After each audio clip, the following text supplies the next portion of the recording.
que la construction était commencée. Personne nous est revenu. Personne n'est revenu au comité.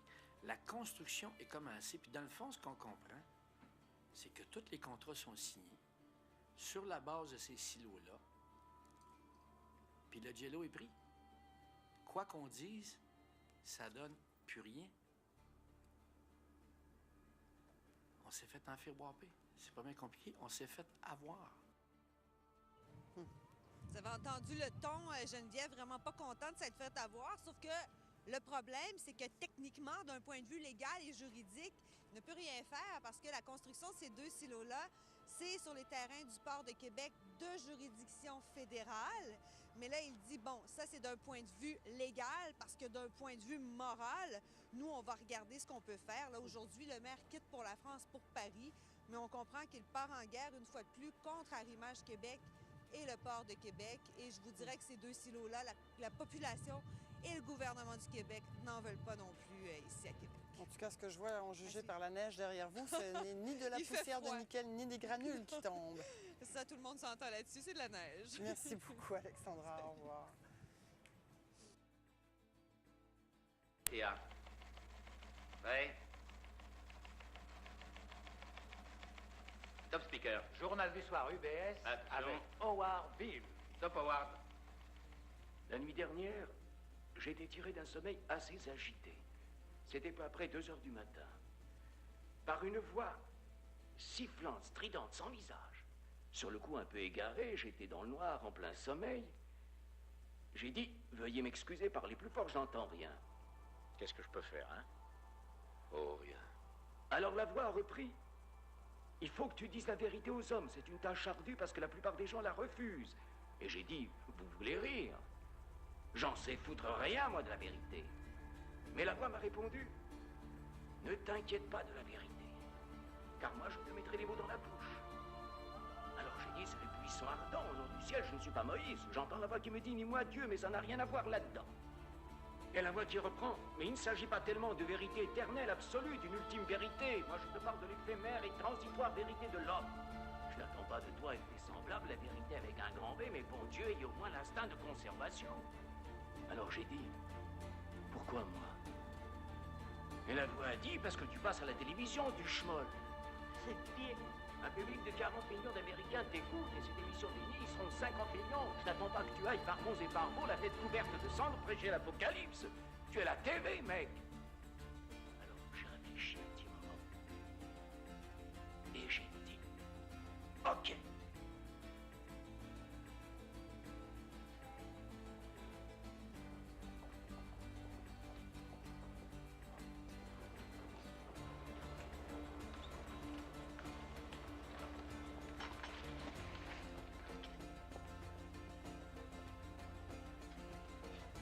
Ferme la porte, Harry.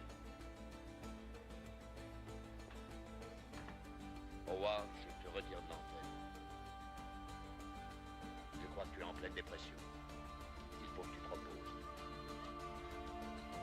Ça n'a rien à voir avec une dépression. Au contraire, c'est un moment de grande clarté. Je me sens habité, Max. Habité par une forme d'esprit tout spécial. Ce n'est pas un sentiment religieux, c'est un choc, une impulsion, un geyser d'énergie électrique. Je me sens vif et étincelant comme si soudain on m'avait branché sur une espèce de force électromagnétique. Je me sens connecté aux choses vivantes, aux fleurs et aux plantes, à la nature, aux oiseaux, à tous les animaux du monde. Et même à une sorte de grande, de gigantesque force de vie que les hindous désignent du nom de prana. Mais ça n'a rien d'une dépression. Jamais je ne me suis senti aussi pondéré. Et je suis soufflé, balayé par cette sensation. C'est une exaltation, un flux vibrant, spatial. C'est un mix de temps-espace, mais c'est sans borne, illimité et ça débouche sur la beauté.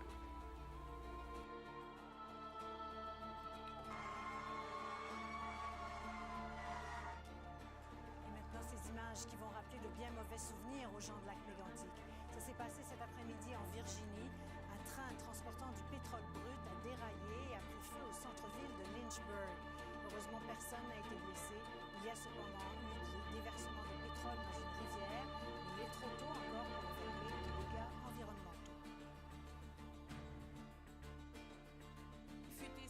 communication. Et déjà, dès le départ, l'an dernier, il disait aussi que Gilles Cloutier était un menteur, que c'était un cas de libelle. Alors, écoutez, il est en forme, dirions-nous, Guy Chevrette. Et il est évident que toute la question de la route de Saint-Donat va revenir, va refaire surface. On n'en a pas terminé. Alors, M. Chevrette va donc revenir demain. Mais ce qui était intéressant aujourd'hui, c'était aussi en matinée, on a entendu cet ancien directeur territorial parler de la route 175 dans le parc des Laurentides. Une route qui a aussi été l'objet de plusieurs magouilles. Et je vous invite à écouter justement mon reportage là-dessus. Très bien, merci Catherine. Au revoir. L'agrandissement de la route 175 était attendu depuis longtemps, mais les élus voulaient que les contrats profitent aux entrepreneurs de la région.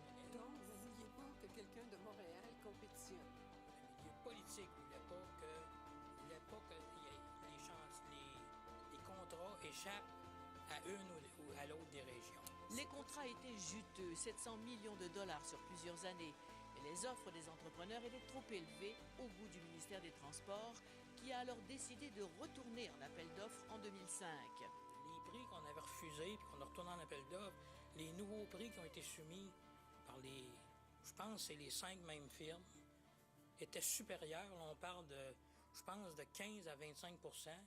Luc Bergeron avoue bien candidement que c'est la première fois qu'il a entendu parler de collusion. Vous avez ajusté vos prix en fonction de la collusion? Oui. Votre profession? Joyeux retraité. Et puis est venu le tour de l'ancien ministre Guy Chevrette, témoin très attendu, à la feuille de route bien remplie. Il est devenu ministre des Transports en 1998, au moment où le budget du ministère était au plus bas et le réseau routier en déclin. On devait se réajuster à ce moment-là en fonction des sous disponibles. On aborde le dossier de la route de Saint-Donat qu'il a réclamé. Il réfute les propos de l'ancien directeur territorial, Mario Turcotte, entendu en début de semaine. J'en viens vous dire hier, ici, j'étais contre cette route-là. Pourquoi qu'il ne me l'a pas dit à l'époque? Sauf que quand un ministre dit à son fonctionnaire « on va faire telle route », le fonctionnaire est peut-être pas dans une très bonne situation pour dire « non, on la fera pas ». C'est pas moi qui l'a fait, la consultation. Il s'est promené, lui, dans les régions. Il est allé à Saint-Donat. Le commissaire Renaud Lachance essaie d'en savoir plus, sans succès. Je ne le sais pas. Si je le savais, soyez sans crainte. Je suis aussi droit que vous, je le dirais. Guy Chevrette a des trous de mémoire et rappelle qu'il n'avait pas le temps de voir tous les documents, alors il les déléguait à ses administrateurs. Ici Catherine Kovacs, Radio-Canada, Montréal.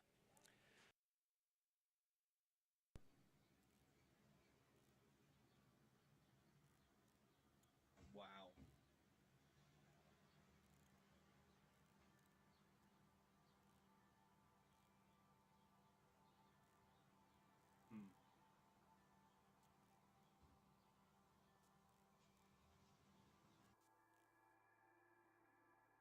Monsieur Jackson.